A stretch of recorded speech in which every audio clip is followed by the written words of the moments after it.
while the Americans may be the preeminent power and the linchpin of the deal, one of the best ways to undermine one's own power is to use it unwisely and to strain one's alliances.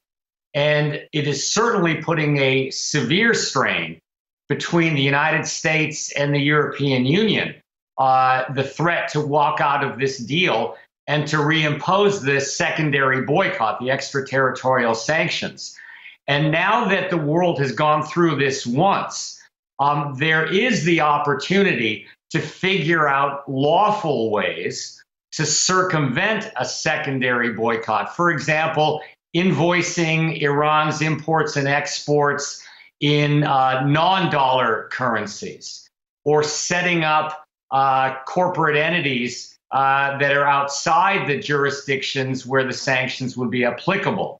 Now, that's not the kind of work that we want to see done. Again, all that sort of legal work to try and get around lawfully the sanctions.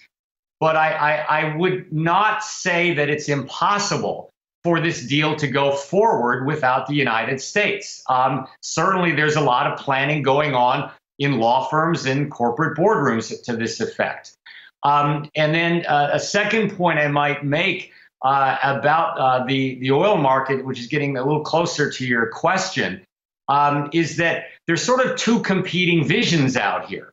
One is that Iran is true to its word. It's not interested in a nuclear program. It simply wants to reintegrate into the global economy and the global financial system through, for example, World Trade Organization membership. And if it's permitted to do that and retake its place among the commercial nations of the region and the world, peace and stability will follow.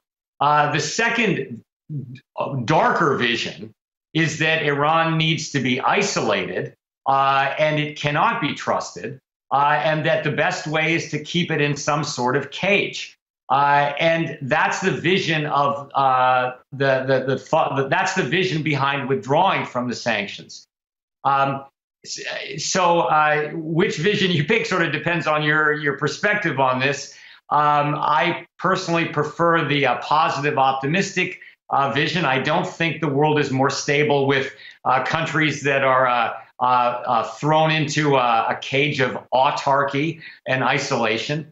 Now, third point I might make, which is exactly as the secretary said, he's absolutely right. This deal was carefully crafted. It is 159 pages. And it's often overlooked that there is a very smart dispute resolution mechanism in it, an 8-member joint committee, which consists of the 5 permanent members of the Security Council, Germany, the European Union, and Iran. And if there's any dispute about compliance with this deal, the committee must come to a decision about that alleged significant non-compliance by Iran within 15 days, 2 weeks. You get a decision out of the committee. And if the committee can't resolve it, then it goes to the United Nations Security Council. This is, in other words, a hallmark of the rule of law, to craft a deal and craft a dispute resolution mechanism in it that has some meaningful procedures and real teeth. And for the United States to think about walking out of it seriously erodes, again, its credibility and ultimately its power. And let's bring in one other point here. North Korea is watching.